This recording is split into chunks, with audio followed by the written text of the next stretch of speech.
তবে এখানে বলা হয়েছে দেখো বার্ষিক কত সরল সুদের হারে 600 টাকার 10 বছরের সুদ হবে 120 টাকা। এখানে ওরা কি চেয়েছে, এখানে ওরা তোমার কাছে রেট অফ ইন্টারেস্ট চেয়েছে, রেট অফ ইন্টারেস্ট চেয়েছে, রাইট, রেট অফ ইন্টারেস্ট চেয়েছে।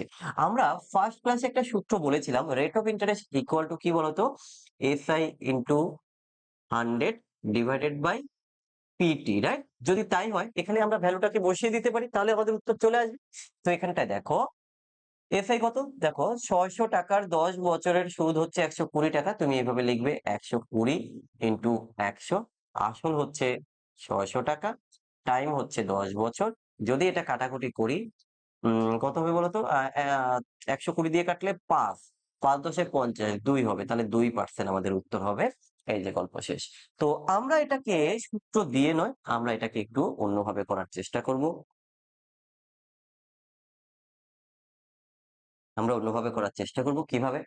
আচ্ছা, আমরা যখন ইন্টারেস্ট ক্যালকুলেশন করি, রেট অফ ইন্টারেস্ট চেয়েছে, রেট অফ ইন্টারেস্ট বলতে কি, 100 টাকার জন্য 1 বছরের সরল সুদ কত টাকা, এটাই তো জানতে চাওয়া হয়েছে, এটাকেই তো আমরা রেট অফ ইন্টারেস্ট বলি।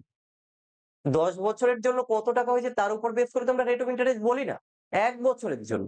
তাহলে তুমি কিভাবে করবে, আচ্ছা বলো তো, 10 বছরের ইন্টারেস্ট যদি হয় 120 টাকা, আমার তো 10 বছর লাগবে না, 1 বছর লাগবে, তাহলে 1 বছরে কত হবে, 10 বছরে 120 টাকা, দেখো মুখে মুখে অঙ্ক হবে, তাহলে 1 বছরে হবে, তুমি বলবে স্যার 12 টাকা। এই অব্দি আসলে কি প্রত্যেকের ক্লিয়ার?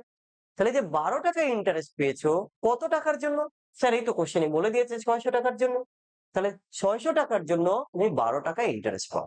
ওকে, আমরা কি 600 টাকার জন্য ইন্টারেস্ট, রেট অফ ইন্টারেস্ট বের করি না, আমরা 100 টাকার জন্য বের করি। তাহলে 600 টাকা দেওয়া আছে, আমার 100 টাকা লাগবে, কি করবে তুমি, 600 কে 6 দিয়ে ডিভাইডেড করবে, তবেই না 100 টাকা পাবে। তাহলে শুধু 600 কে নয়, 12কেও ডিভাইডেড করতে হবে। তাহলে কত হবে, 12কে যদি আমি 6 দিয়ে ডিভাইডেড করি 2 হবে, তাহলে 100 টাকার জন্য 2 টাকা বা 2%। আমার উত্তর এসে গেল, বলো বুঝতে পেরেছো কিনা? ক্লাস 8:30 থেকে।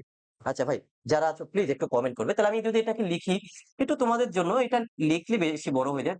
10 বছরের সুদ হচ্ছে 120 টাকা, 1 বছরের ইন্টারেস্ট হচ্ছে 12 টাকা। এবার প্রিন্সিপাল যখন 600 টাকা, ইন্টারেস্ট তখন 12 টাকা। প্রিন্সিপাল যখন 100 টাকা, ইন্টারেস্ট তখন 2 টাকা, ডিভাইডেড বাই 6, ডিভাইডেড বাই 6। ব্যাস এই তো উত্তর। তাহলে এই যে আমাদের আনসার।